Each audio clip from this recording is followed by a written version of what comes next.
Good morning বন্ধুরা, দেখুন আমার পুচু রানী বেরু করে এসে বিস্কুট খাচ্ছে। বিস্কুট ভিজিয়ে আবার খাওয়াতে হচ্ছে। দেখুন মুখ ঘুরিয়ে নিচ্ছে, খেতে ইচ্ছে করছে না। এভাবে খায়, মুখটা এরম বেঁকিয়ে দিয়ে তারা করবে, সোজা খেতে পারে না। বুঝি তোমার খেতে ইচ্ছে করছে না? ও ইচ্ছে করছে না, আবার খাচ্ছ কেন তাহলে?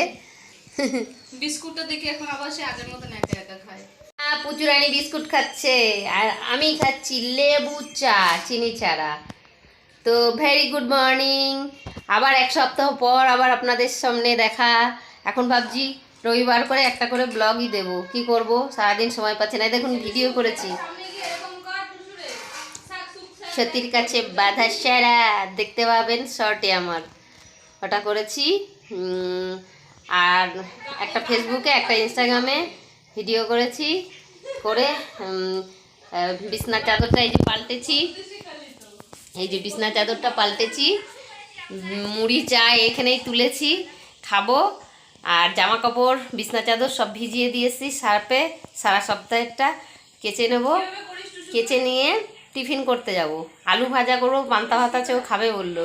পরোটা করার কথা বলছিল, দেখি কি করি, দেখতে থাকো। তো বন্ধুরা স্নান করে এলাম, 12টা বাজে। নারকেল তেল মাখছি।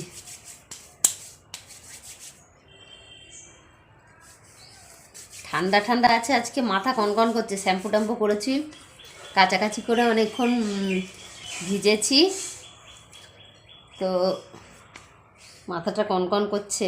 একটা নাইটি পেঁচিয়ে রেখেছি মতন।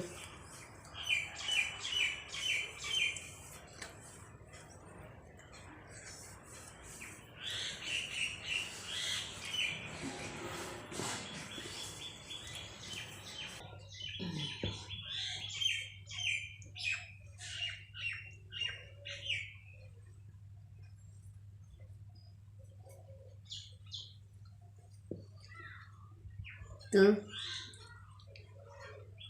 তেলটা মেখে নিই।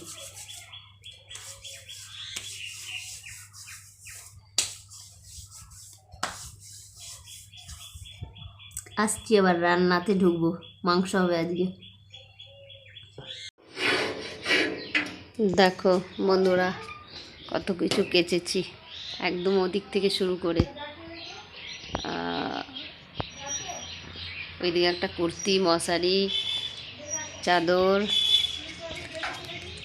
একদম ওই পর্যন্ত অনেক কেচেছি। তো এতগুলো কাচার পর এবার আমি রান্নায় ঢুকবো। চাল ধুয়ে ওই যে রেডি করে এসেছি, মাংস ধোয়া আছে, মশলাপাতি করবো এখনই, রান্নায় চলে আসছি। বন্ধুরা দেখো কুমড়ো ভাজা করেছি, আর এই যে আলু, মাংসের আলু তরকারির মতোই কেটেছি, আর এই যে ভাত হচ্ছে, আর এখানে হচ্ছে শাক ভাজা, আর কলমি শাক ভাজা, আর এখানে পেঁয়াজ আর টমেটো কাটা মাংসর, আর এইখানে আছে আদা রসুন কাঁচা লঙ্কা পেস্ট করব। তো রান্না এ পর্যন্ত হয়েছে, অর্ধেক হয়েছে আর কি, এরপরে অর্ধেকটা হবে। শাকটা নেড়ে দেখি।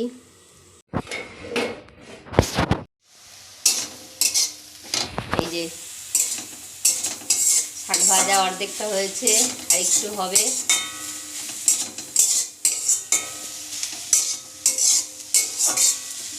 আজ মেকআপ করে রান্না করতে এসেছি বন্ধুরা, কারণ রান্না করতে করতে ভিডিও করেছি, রান্না করার আগেও ভিডিও করেছি, ওর জন্য।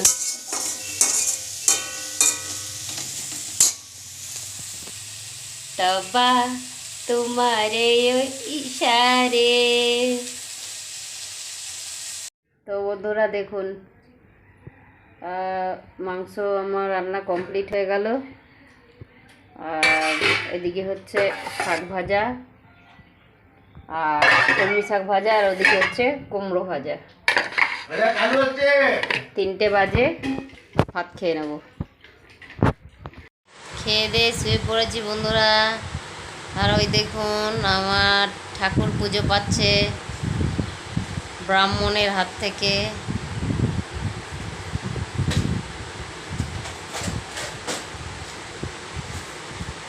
লেডি ব্রাহ্মণ পুজো দেয় না।